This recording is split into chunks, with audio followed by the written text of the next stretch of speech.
Today I'd like to share how I made visuals for the Boiler Room stage at Digital Amsterdam 2024. To do this, I'm gonna give you a little backstory, where I started, how I got here. Then I'm gonna tell you a bit about our team.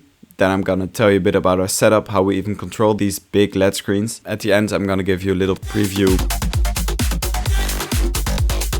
of how I actually control these visuals inside of TouchDesigner. We're gonna look at what parameters I tweak and see how this actually works. So as for many people in this field, and probably many of you, my fascination with lighting design and the festival industry and the music industry started when I was in high school. There was this group of people in my high school that did the lighting design and made all the parties and the theater plays.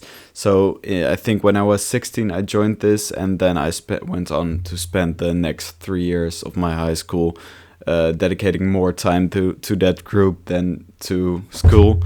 So I really enjoyed that, and we made a lot of cool parties. It wasn't really artistic, it was mainly technical, so just putting up as much stuff as we could get our hands on. But it was a lot of fun.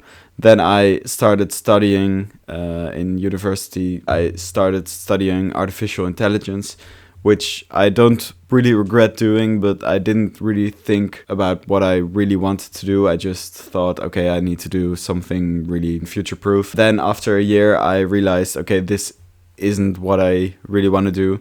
And I started looking back at what I enjoyed the most, and it was that group of people in high school.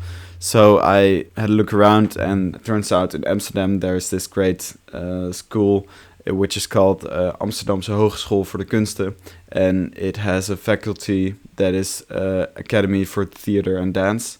And within this faculty we have the Design and Technology Studies, which I'm currently following, and it admits like 13-14 people each year. And luckily I got in, which is awesome. There in my first year I learned a lot. We started really at the basics, so we could only use old theater lighting, like the conventional old nothing LED. And then as we progressed, I could get more into visuals. I came across TouchDesigner, which I didn't even know. When I got there, I thought I wanted to be a lighting designer, and now I'm more into visuals. So then after half a year, I met this guy, Emmanuel Nijkerk. Please check him out. He's great. He's been my mentor for the last year, and I owe him a lot. More than a year ago, he took me to Digital Amsterdam 2023, and I got the chance to get a taste of what it is to operate visuals. During the summer, I went on to go to 8 different big festivals with him. Almost a year ago, I started my YouTube channel uploading tutorials, and when I look back, I wasn't that good, but I'm really happy I did, because this forced me to learn more about TouchDesigner, because I forced myself to explain it to others. This way I got better and better, and I'm still absolutely not at his level, but I'm starting to be able to create my own stuff, and that's why he gave me the chance to make my own visual and control it. So now I'd like to go a bit into the structure of our team. The first thing to mention is that there's this design studio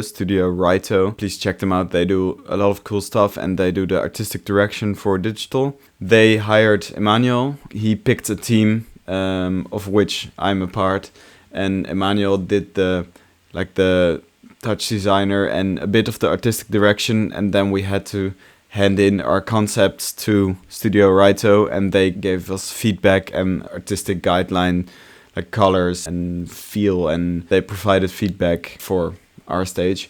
So our stage at the digital weekend consisted of 3 nights and 2 days. We split our group up in a day team and a night team. I was part of the day team. The day team consisted of Emmanuel Nijkerk, Chris Core, and me.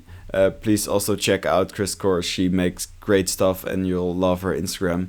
During the night, there was a team of Madelief, Esther, Emma, and Deborah. Madelief did the lights, and the 3 others did the visuals. So during the day, the one that wasn't doing visuals was operating the lights. It was a pretty minimal lighting setup. It was super visuals heavy. We divided all of the sets, so for each DJ we made a different visual. So I took 2 sets on the Sunday, and the other sets were divided over Emmanuel and Chris. So in terms of setup, we had a huge front of house, which was absolutely great. You don't always have that. Sometimes you have like 1, maybe 2 meters and you have to cram all your stuff in there. But now we had like, I think 6 meters or something, just 6 meters desk. So we had a lot of space. All the way to the left, we had the lighting desk. Then a bit to the right, we had our our day visuals set up. So we had one beefy computer which was running TouchDesigner, and then a lot of MIDI boards controlling the visuals. Then we had a video mixer which takes multiple inputs, and you can select which input you want to go to the output. So this gave us the possibility to also hook up more laptops, because if someone wanted to show something on another laptop on Resolume, that was possible.